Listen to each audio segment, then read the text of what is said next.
नमस्कार, स्वागत है आपका हमारा राजस्थान में और मैं हूं ऋतु बिष्ट। और चलिए सीधा आपको तस्वीरें दिखा रहे हैं सभी दिग्गजों के चुनाव प्रचार की, जहां मुख्यमंत्री वसुंधरा राजे से लेकर अमित शाह इस वक्त कुचामन पहुंचे हुए हैं। क्या कह रहे हैं अमित शाह, सीधा सुनाते हैं। पालिका के चेयरमैन श्री राधेश्याम जी, श्री महावीर ओझा जी, श्रीमती सुनीता रांडर जी, श्री संजीव चौहान जी, श्री विजेंद्र चौहान जी, और आज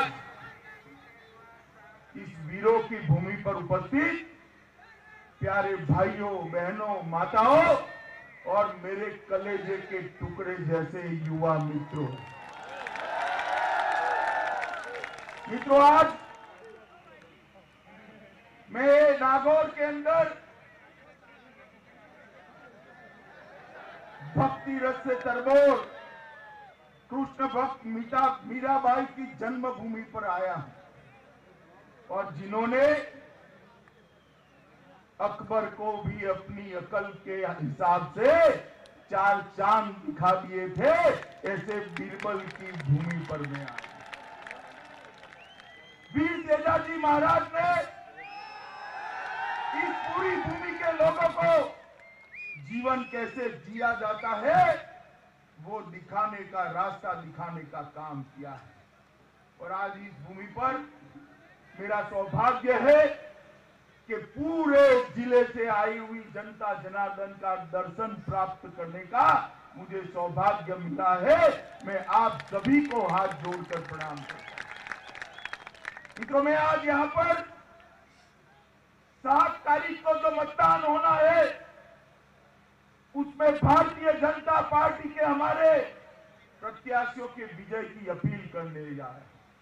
भैया पुलिस वाले एक जगह खड़े हो जाए, जरा घुम घुम मत करो, कुछ नहीं है, एक जगह खड़े हो जाए।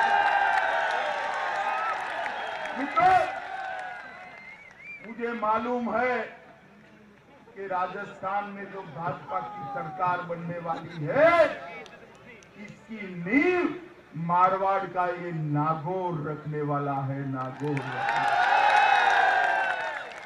और इसीलिए दधीमती माता जी, साकम्भरी माता जी और गणेश डूंगरी के चरणों में प्रणाम कर कर मैं आप सभी को अभिनंदन करना चाहता हूं। मित्रों, भारतीय जनता पार्टी और कांग्रेस के बीच में राजस्थान की जनता ने एक निर्णय करना है और वो निर्णय आपको 7 तारीख को करना है।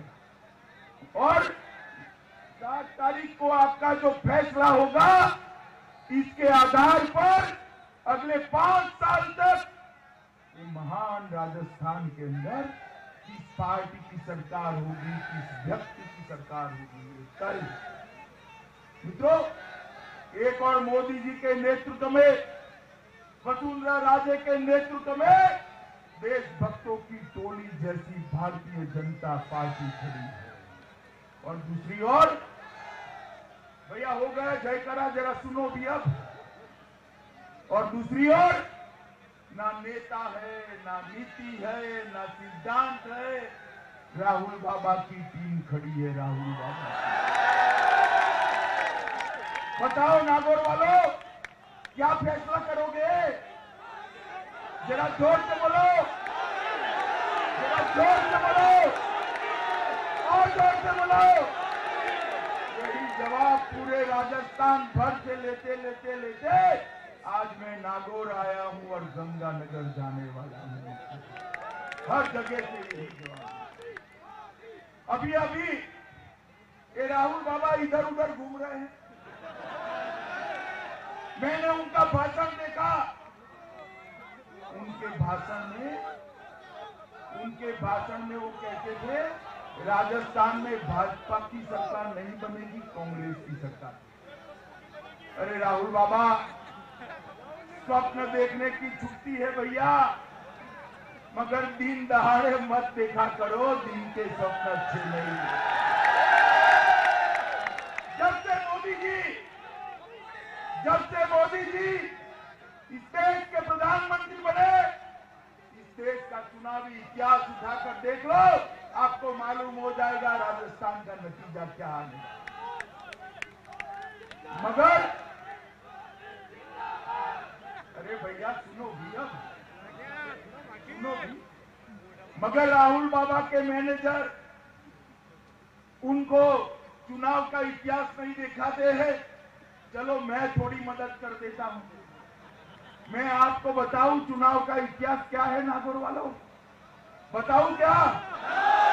जोर से मेरे साथ बोलोगे आप तो सुनिए। 2014 की सरकार बनने के बाद सबसे पहला चुनाव हुआ महाराष्ट्र में। महाराष्ट्र में कांग्रेस गई, भाजपा की सरकार। मेरे साथ बोलिए, कांग्रेस गई। ऐसे नहीं, कांग्रेस गई, भाजपा सरकार आई। कांग्रेस गई।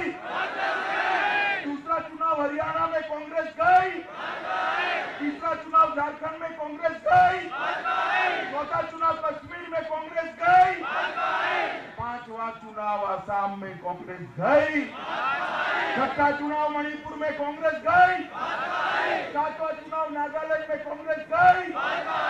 आठवां चुनाव मेघालय में कांग्रेस गई। नौवां चुनाव हिमाचल में कांग्रेस गई। 10वां चुनाव त्रिपुरा में कांग्रेस गई। 11वां चुनाव उत्तराखंड में कांग्रेस गई। 12वां चुनाव उत्तर प्रदेश में कांग्रेस गई।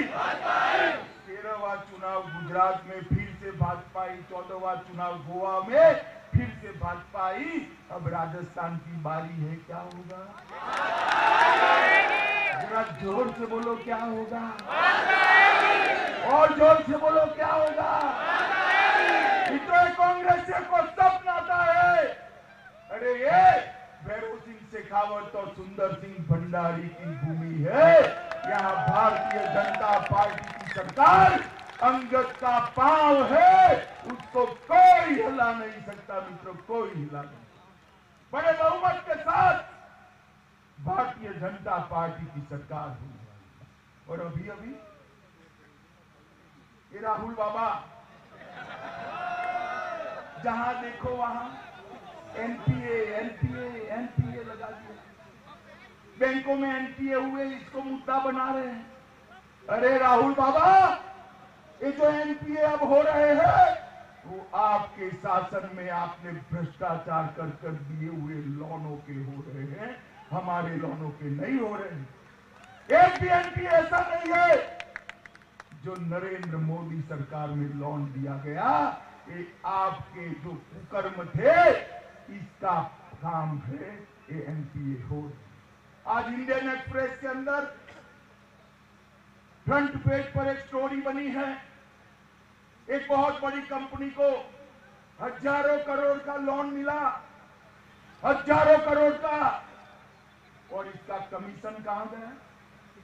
लोन मिलने के दूसरे तीसरे दिन ही, एक ही महीने के अंदर उसका कमीशन उनके दामाद के पास पहुंचा। दामाद के पास पहुंचा, उनके दामाद की कंपनियों के पास एक कमीशन पहुंचा है गांधी नेहरू फैमिली के दामाद के। और उसमें से क्या किया?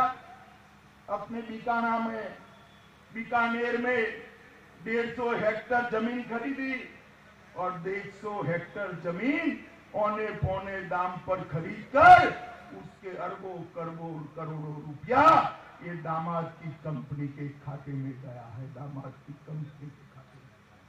मित्रों, मैं आज कांग्रेस अध्यक्ष को पूछना चाहता हूं, ये जो इंडियन एक्सप्रेस ने स्टोरी प्रसारित की है, क्या आप उसका जवाब देना चाहोगे या नहीं देना चाहोगे?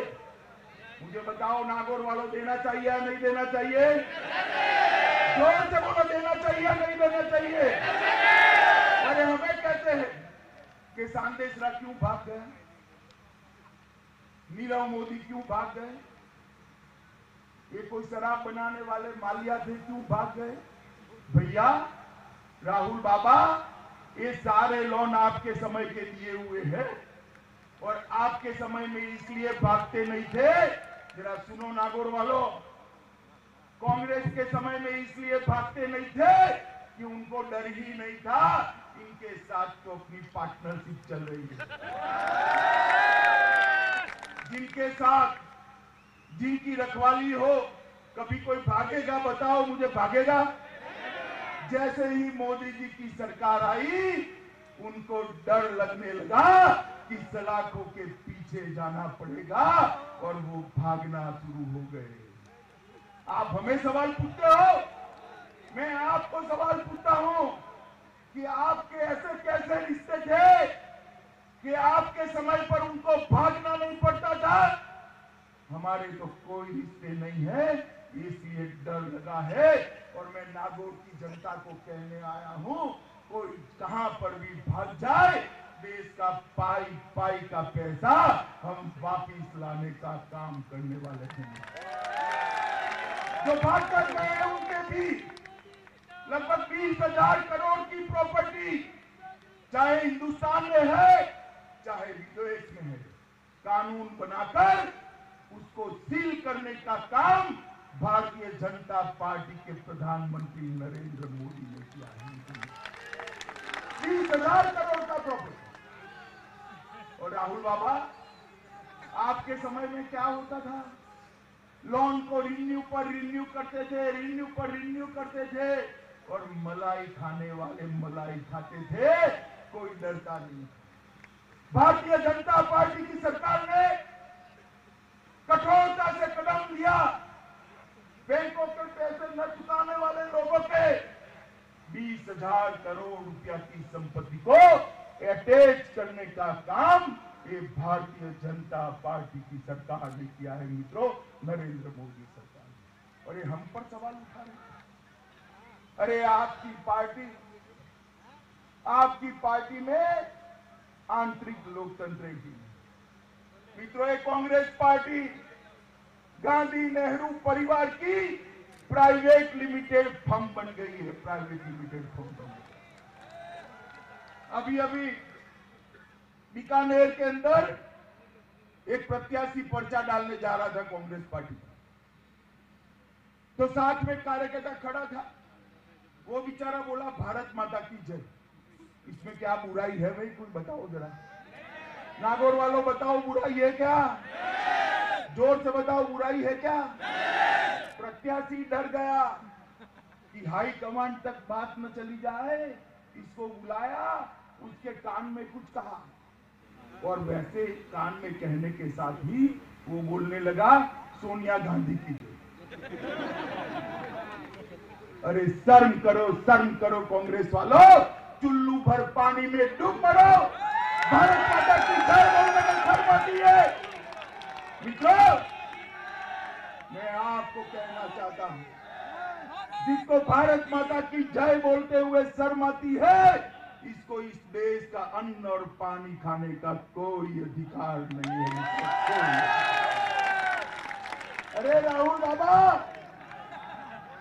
हम तो उस पार्टी के कार्यकर्ता हैं, जिस दिन हमारा देह नहीं रहेगा, प्राण चला जाएगा, निश्चेतन देह जमीन पर पड़ा होगा, कोई कार्यकर्ता अगर भारत माता की जय बुला देगा तो 2 क्षण के लिए प्राण भी वापिस आ जाएंगे और हम साथ में बोलेंगे भारत माता की, भारत माता की। कांग्रेस की क्या राजनीति है, जिनको ना देश की चिंता है ना राजस्थान की चिंता है।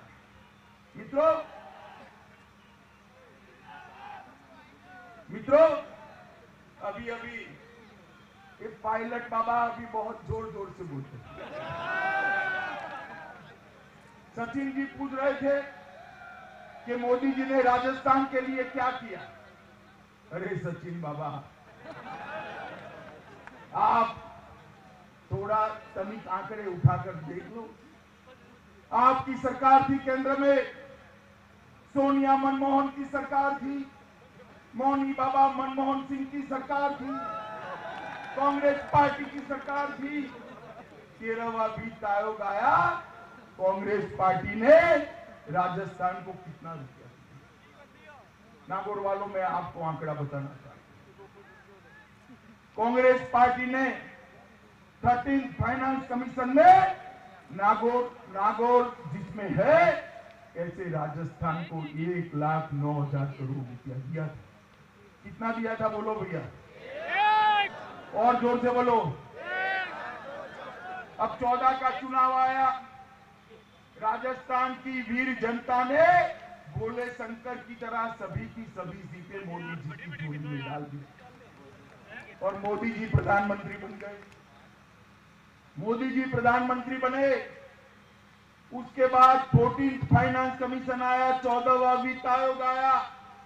14वें वित्त आयोग में मोदी जी ने 1,09,000 करोड़ से बढ़ाकर 2,63,000 करोड़ रुपया राजस्थान को देने का काम।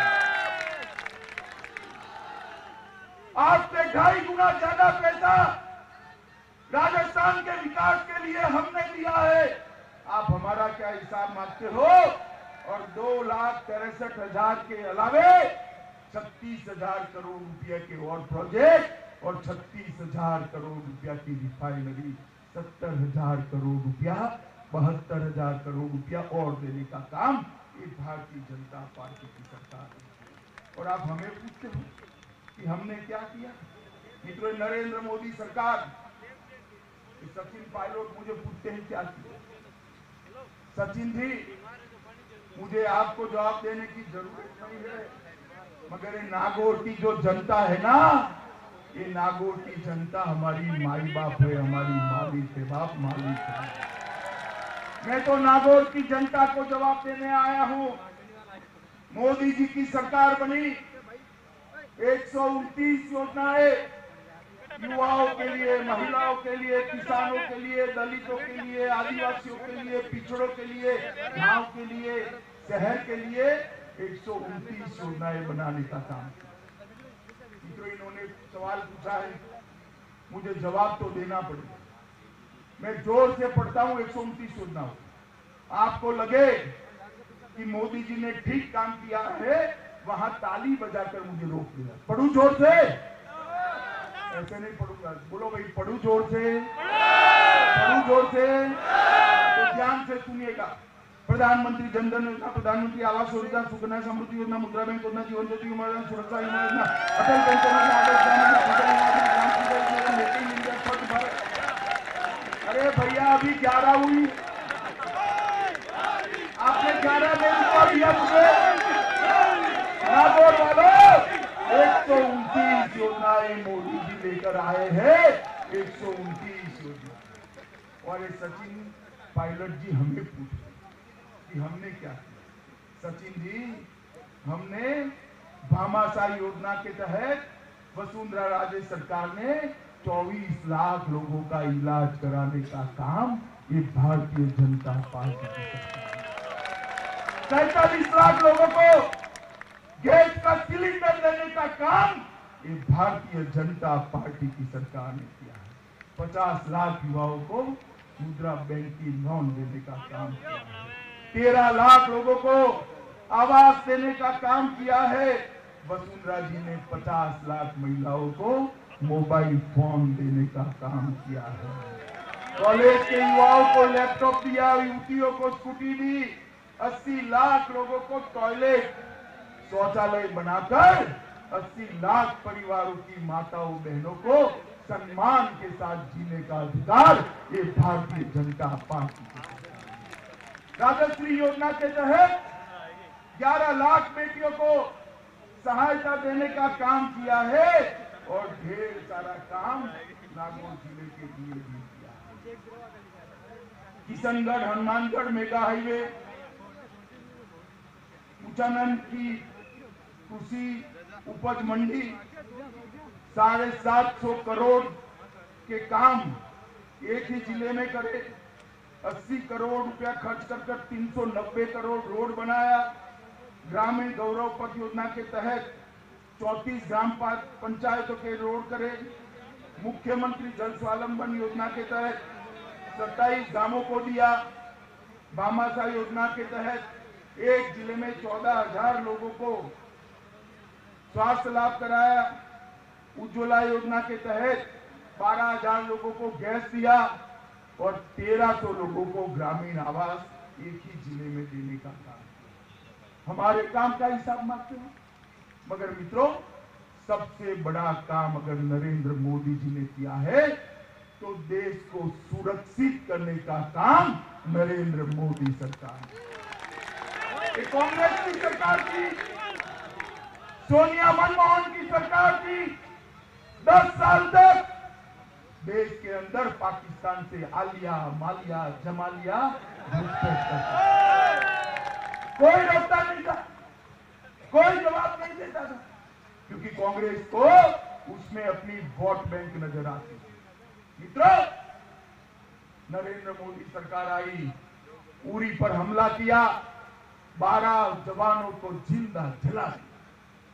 पूरे देश के अंदर गुस्सा, हताशा, निराशा कि भाई अब क्या होगा, मोदी जी भी क्या करेंगे। मगर इस बार मोहन बाबा की सरकार नहीं थी, इस बार आपकी बनाई हुई नरेंद्र मोदी जी की सरकार। इस बार कांग्रेस की सरकार नहीं थी, भारतीय जनता पार्टी की सरकार थी। 10वें ही दिन मोदी जी ने सेना के रणबांकुरों को हुक्म दिया, सेना के रणबांकुरे पाकिस्तान के घर में घुसकर सर्जिकल स्ट्राइक कर अपने जवानों का बदला लेते। और मित्रों, जिस क्षण एक सर्जिकल स्ट्राइक कर अपने जवान वापिस आए, इस दुनिया में बड़ा परिवर्तन हुआ। ये दुनिया में 2 ही देश ऐसे थे, 2 ही देश ऐसे थे जो अपने सेना के जवानों का बदला लेते, अमेरिका और इजराइल। ये 2 देशों की सूची में मोदी जी ने मेरे और आपके देश महान भारत का नाम तीसरा जोड़ने का काम किया। 1970 से इस देश में घुसपैठिए घुसते हैं, देश को दीमक की तरह चाटते हैं, मगर कांग्रेस के सामने आवाज नहीं उठा, क्योंकि उनको इसमें वोट बैंक नजर आती है। मोदी जी की सरकार बनी, आसाम में भाजपा की सरकार बनी, हम एनआरसी लेकर। एनआरसी क्या है? एनआरसी घुसपैठियों को चिन्हित करने की व्यवस्था है, और सिर्फ आसाम में 40 लाख घुसपैठिए चिन्हित करने का काम ये भारतीय जनता पार्टी की सरकार ने किया। 40 लाख। आप तो कुचामन वाले तो ताली बजा रहे, मगर संसद में राहुल बाबा एंड कंपनी पूरी हाय तौबा करने लगी। क्यों निकाल रहे हैं उनको? कहां जाएंगे, क्या खाएंगे, क्या पिएंगे, इनके ह्यूमन राइट का क्या? राहुल बाबा, आपको इनका ह्यूमन राइट दिखाई पड़ता है? जब एक घुसपैठ करके यहां बम धमाके करते हैं, भारत के लोग मारे जाते हैं, उनके परिवार का ह्यूमन राइट नहीं दिखाई? तो मुझे बताओ, घुसपैठियों को देश से निकालना चाहिए या नहीं निकालना? जरा जोर से बोलो, निकालना चाहिए या नहीं निकालना? ये कांग्रेस इसको बचाना चाहती है। ऐसे चिल्ला रहे थे संसद में जैसे उनके मौसेरे भाई लगते हो, मौसेरे। मगर चिंता मत करो नागौर वालों, 18 में आप यहां भाजपा की सरकार बना दो, 19 में मोदी सरकार बना दो। मैं आपको वादा देता हूं, 19 में मोदी सरकार बनने के बाद कश्मीर से कन्याकुमारी और कलकत्ता से लेकर कच्छ तक एक एक घुसपैठियों को चून चून कर देश के बाहर निकालेगा। एक एक घुसपैठियों को देश के बाहर निकालने का काम ये भारतीय जनता पार्टी की सरकार। मुझे बताओ नागौर वालों, सभी सीटों को जिताने का मन बना है क्या आपका? ऐसे नहीं, जोर से बोलो, बना है क्या? अगर 15-20 हजार लोगों से हमारी सब सीटें जीत जाएंगी? नहीं, ऐसा नहीं होता। मैं भी चुनाव लड़ाऊं ना, तो क्या करोगे बताओ? मैं एक रास्ता बताऊं? बताऊं नागौर वालों, माताएं बहनें बताऊं रास्ता? कितने लोगों के पास मोबाइल है? जरा हाथ ऊपर उठाओ। लगभग सबके पास है ना? तो ये सभा समाप्त होते ही नागौर जिले में 50 लोगों को फोन करना है। भाई को, भाभी को, बहन को, बहने को, को, फूफा को, चाची को, चाचा को, मामी को, मामा को, पिता को, माता को, पड़ोसी को, मित्र को, 50 लोगों को फोन करके कहना है कि कमल के निशान पर बटन दबाना। करोगे भाई? जरा जोर से बोलो, करोगे? भाजपा सरकार बनाओगे? हमारे 5 प्रत्याशियों को जिताओगे? मोदी जी के हाथ मजबूत करोगे? फिर से वसुंधरा सरकार बनाओगे?